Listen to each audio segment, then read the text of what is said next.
Hi everyone, my name is Heather and I'm the person behind Happy Puppy Truffles. Today I wanted to share with you guys another kind of fun look at some of the things that are available in Japan as we near into the holiday season.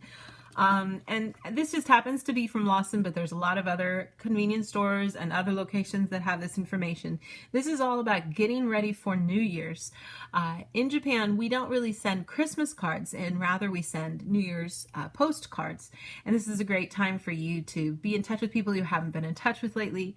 You put a little something to kind of show the highlight of your year in the photo, and usually that's about all you send. Sometimes people will scribble a little tiny message, but it's not really about writing that much. It's more just saying, hey, this is what we're up to.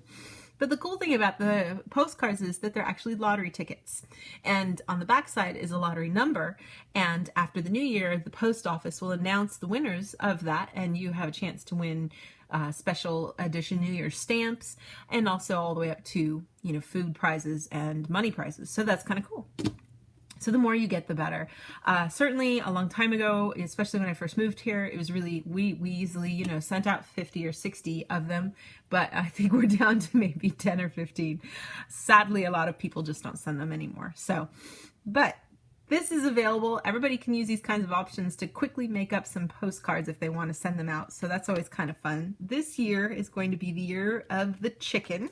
So you've got a lot of cute chicken choices here, and they just let you choose. You just come in here and you choose which kind of pattern you want. You give them the photo, and then you go ahead and choose based on which one you're getting.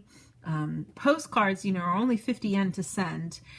So when you buy them from the post office, 52 yen, I should say. When you buy them from the post office empty or blank, they're just 52 yen. So you would figure that printing 10 of them should cost you like $5, but they're charging 40, so it's a big overprice. But you get to have these cute characters maybe that you wouldn't be able to find in other places. So I kind of think it's a ripoff because I know how to use the computer, but for people who don't know how to use the computer, this is a great thing to have. There's different choices here where you can have different couple of photos that you'd like, different variations, of course, Star Wars theme ones.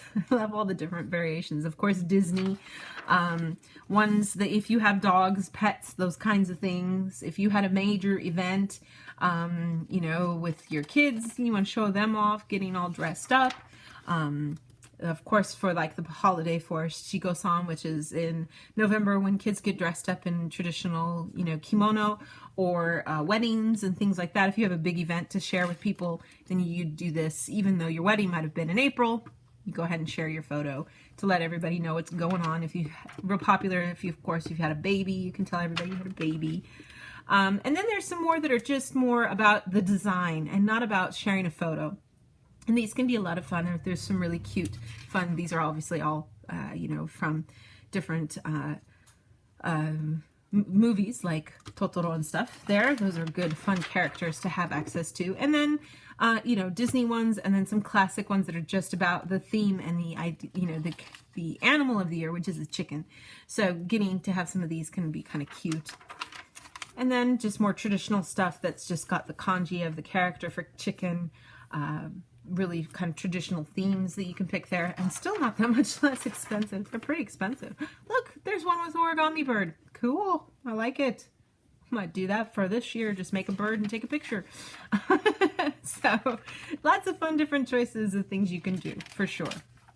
And they're just all different choices, and you provide different things. They have, your traditional sayings. It's kind of already pre-decided for you what you're supposed to say, where you're supposed to say Happy New Year in the traditional format. And that's about all you put on there usually, and then your name, and then you send it off. So it's some fun kind of ways to keep in touch with people. I like looking at these and then stealing the ideas for when I make my own. That's probably not so nice, but that's what I do. So they tell you all the stuff there about buying. Then this whole section in the back here is actually about how to send out postcards if you've had somebody in your family who's passed away that year.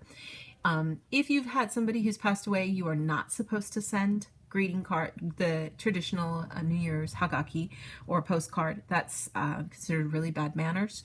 And unfortunately, a lot of people don't know that you might have had the loss in your family. So it's important to send this kind of a postcard to everybody telling them we've had a loss, and that's why we won't be sending postcards this year. Hopefully, if you send those out soon enough, you won't get any celebratory postcards for that year, which you want to avoid, because the idea is you're taking a year off of doing that. And it also gives everybody filler to let them know, don't forget me next year. I just needed to take a break this year, but I'll be back next year. So kind of important part of those things to do. And there's a real normal, strict kind of way of how to fill all that out. So if you need to fill those out to tell people what's going on, there's that option there as well. So some kinds of fun things that you can look at. The cool thing is that the post office has this really great free app that you can use too, that lets you put in all your information of your address and your name and the people you're sending to, and it prints it all out for you on your printer. And they have all these standards that are preset for the designs too, so it can be nice that way. They try to really make it as easy as they can and as free as they can, because the numbers of sales of buying these postcards has dropped so dramatically over the years that people are really trying to hustle and find a fun way to keep people to do stuff.